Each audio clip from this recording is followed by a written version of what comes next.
Olá pessoal, estou com esse ventilador aqui da Mundial e ele de madrugada ele me apresentou um problema.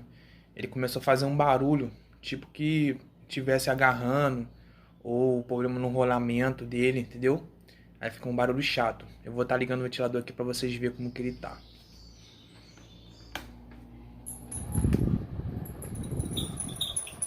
Olha como tá o barulho dele.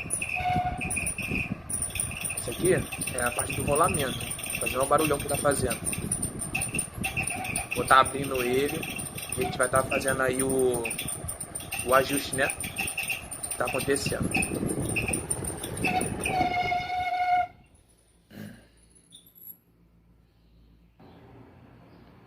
Aí, pessoal, você tira a grade da frente, né? Tem as presilhinhas aqui, né?